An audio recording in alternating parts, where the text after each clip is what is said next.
Hello guys, this is doctor Anju Singhal.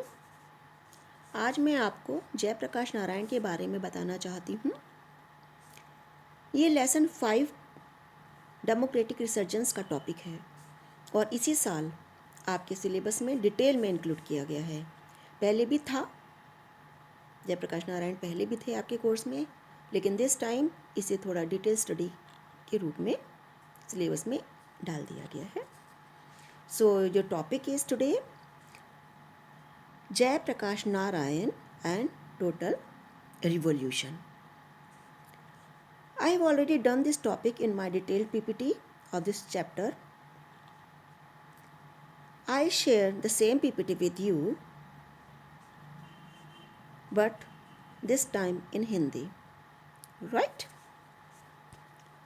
So you can see in the content that this is your second topic, Jayaprakash Narayan and total revolution. So this is, you can see on your screen, Shri Jayaprakash Narayan ji. क्या कहा है उन्होंने? सच्ची राजनीति मानवीय प्रसन्नता को बढ़ावा देने के बारे में है। हम कह सकते हैं कि total revolution, what is total revolution? संपूर्ण क्रांति। ये संपूर्ण क्रांति जयप्रकाश नारायण जी का कह सकते हैं वो विचार और नारा था जिसका आह्वान उन्होंने क्यों किया? वो श्रीमती इंदिरा गांधी की सत्ता को उखाड़ फेंकने के लिए उन्होंने ये नारा लगाया था। 3 मेन उनके कंट्रीब्यूशन है, जैसा कि आप देख रहे हैं। Fight against corruption, principle of communitarian socialism and championing of total revolution.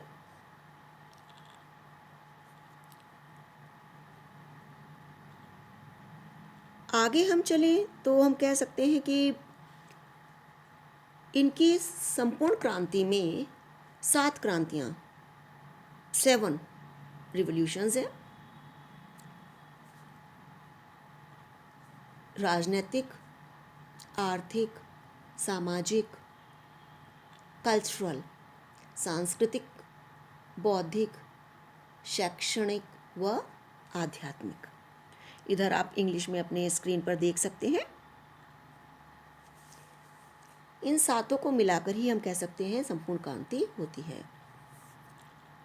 Patna के ऐतिहासिक गांधी मैदान में जयप्रकाश नारायण जी ने इस संपूर्ण क्रांति का आह्वान किया था और उस वक्त मैदान में जितने भी लोग उपस्थित थे, लाखों लोगों ने जात पात, तिलक, दहेज और भेदभाव छोड़ने का संकल्प भी लिया था और इसी मैदान में हजारों ने अपने, कहा जाता है कि अपने जनेऊ तोड़ दिए थे और नारा गूंजा था, जात पात तोड़ दो, जात पात तोड़ दो, तिलक दहेज छोड़ दो।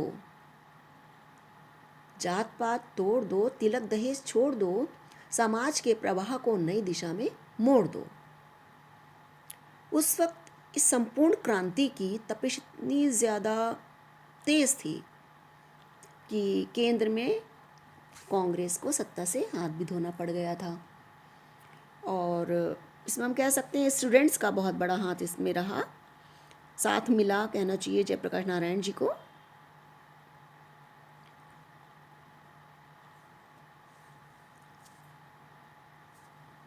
जत्थे के जत्थे स्टूडेंट्स के सड़कों पे निकल पड़े। बिहार में ये थी क्रांति, बिहार से उठी संपूर्ण क्रांति की चिंगारी देश के कोने कोने में आग भड़क बनकर भड़क उठी थी, जिसमें कि जो आज के जो नेता हैं, जो समय युवा थे नेता, जैसे कि लालू यादव, नीतीश कुमार, रामविलास पासवान और सुशील कुमार मोदी जी भी उस वक्त इस क्रांति के हिस्सा थे। क्या कहा लोकनायक जयप्रकाश नारायण, जिन्हें कि हम लोकनायक के नाम से जानते हैं, ये उनका उपनाम है। संपूर्ण क्रांति से मेरा तात्पर्य समाज के सबसे अधिक दबे कुचले व्यक्ति को सत्ता के शिखर पर देखना है, ऐसा वो मानते थे। नाउ गाइस, कुछ एक दो आपको मैं डेट्स बता रही हूँ, तो ज़रा उसे यू कैन पेन डाउन। 5 जून 1974, 5 जून 1974 की विशाल सभा में जयप्रकाश नारायण जी ने, कि हम अब जेपी के नाम से पुकारेंगे, जेपी ने पहली बार संपूर्ण क्रांति के 2 शब्दों का उच्चारण किया। क्रांति शब्द नया नहीं था, लेकिन संपूर्ण क्रांति, टोटल रिवॉल्यूशन ज़रूर नया था, क्योंकि क्रांति वक्त शब्द तो हम बहुत शुरू से सुनते आ रहे हैं। तो क्या हुआ, 5 जून को सायंकाल पटना के गांधी मैदान में लगभग 5 लोगों की अति उत्साही भीड़ जनसभा में देश की गिरती हालत, प्रशासनिक भ्रष्टाचार, महंगाई, अनएम्प्लॉयमेंट, अनुपयोगी शिक्षा पद्धति और प्रधानमंत्री द्वारा अपने ऊपर लगाए गए आरोपों का सविस्तार उत्तर देते हुए जेपी ने बेहद भावातिरेक में जनसाधारण का पहली बार संपूर्ण क्रांति के लिए आह्वान किया। उन्होंने कहा, यह क्रांति है मित्रों, और संपूर्ण क्रांति है। विधानसभा का विघटन मात्र इसका उद्देश्य नहीं है, यह तो महज मील का पत्थर है। हमारी मंजिल तो बहुत दूर है और हमें अभी बहुत दूर तक जाना है। ऐसा उन्होंने अपने उस भाषण में कहा। 5 जून को उन्होंने घोषणा की कि भ्रष्टाचार मिटाना है, बेरोजगारी दूर करनी है, शिक्षा में क्रांति लानी है। क्या कहा उन्होंने कि आज की जो व्यवस्था है, यानी कि उस वक्त के बारे में बात कर रहे हैं, आज की व्यवस्था से ये सारी चीज़ें पूरी नहीं हो सकती हैं, क्योंकि वे इस व्यवस्था की ही तो उपज हैं। वे तभी पूरी हो सकती हैं जब संपूर्ण व्यवस्था को बदल दिया जाए। इसीलिए उन्होंने कहा संपूर्ण क्रांति की आवश्यकता है।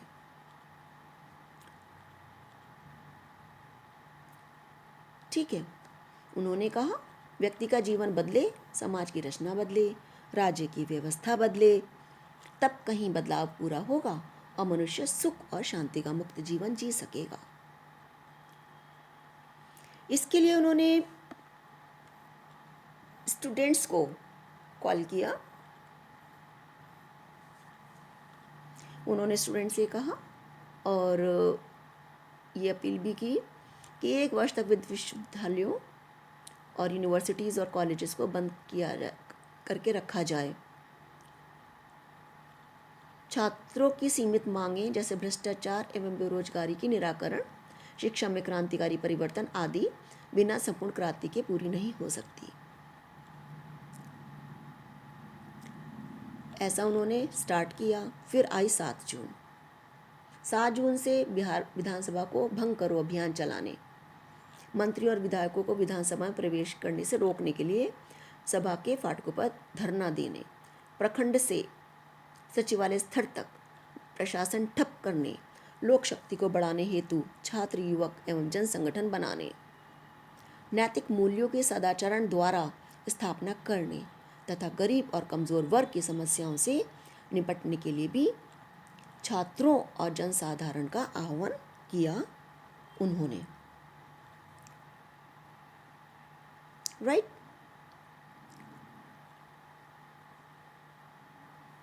पाँच जून की विशाल प्रदर्शन को देखकर तो ऐसा लगा जैसे पूरा बिहार ही खड़ा हो गया है और जनता किसी अज्ञात नियति की ओर बढ़ने को आतुर है। सारे संघर्ष ने सत्ता बनाम जनता का रूप ले लिया।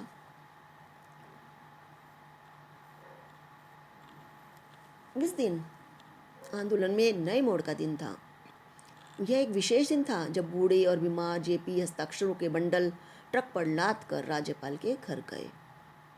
इन हस्ताक्षरों में इस बात की घोषणा थी कि प्रचलित सत्ता में जनता का विश्वास नहीं रहा है, और इस बात की भी परोक्ष घोषणा थी कि उसे विश्वास है जेपी और उनके आंदोलन पर। राइट। फिर इसके बाद इसमें आगे और डेवलपमेंट हुआ, जबकि जेपी ने कहा कि हमें संपूर्ण क्रांति चाहिए, इससे कम नहीं। विधानसभा भंग करो के स्थान पर विधानसभा भंग करेंगे के नारे के साथ अहिंसक एवं शांतिपूर्ण ढंग से सत्याग्रह आदि का कार्यक्रम प्रारंभ किया।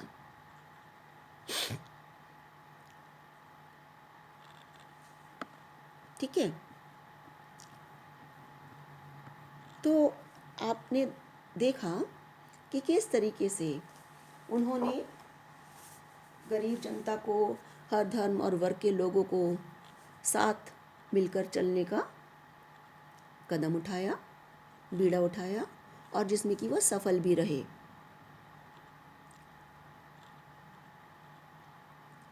और अब बिहार में आंदोलन नए चरण में पहुंच गया। संपूर्ण प्रदेशों की जनता संघर्ष करने की मनस्थिति में आती जा रही थी। अब इस सभी प्रदेशों तक पहुंचेगी ये धीरे धीरे।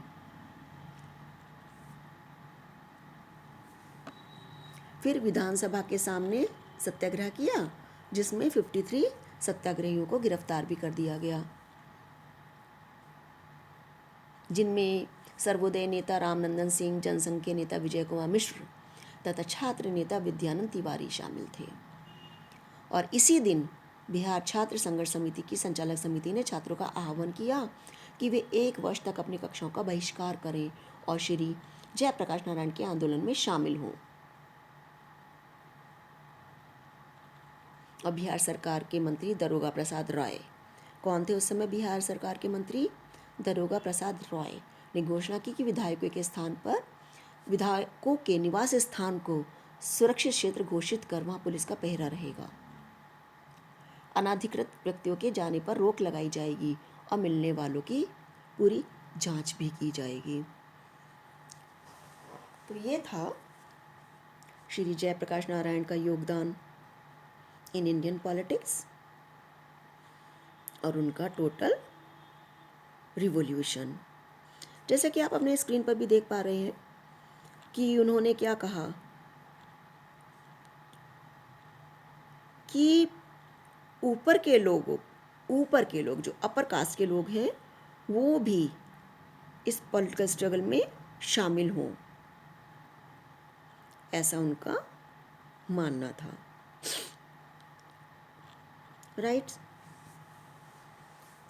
चलो, इसके अंदर क्वेश्चन आंसर्स के लिए हम क्या कह सकते हैं? क्वेश्चन आंसर्स में यही बनेंगे, कब ये आंदोलन शुरू हुआ, किस किस ने इसमें सहयोग दिया, और उन्होंने क्या उनके प्रिंसिपल्स थे जिसके आधार पर उन्होंने अपना ये रिवॉल्यूशन स्टार्ट किया,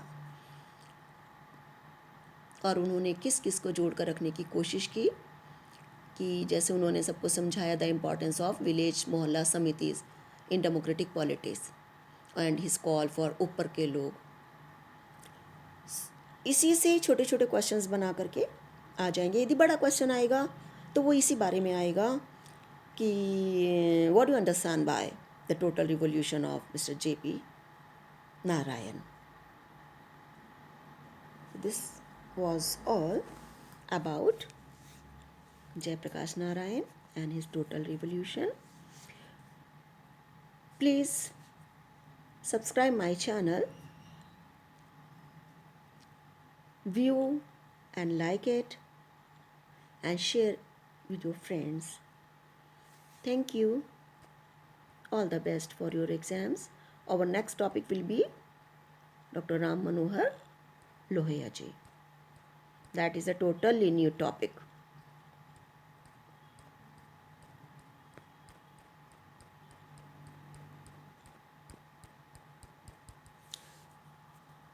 Thank you.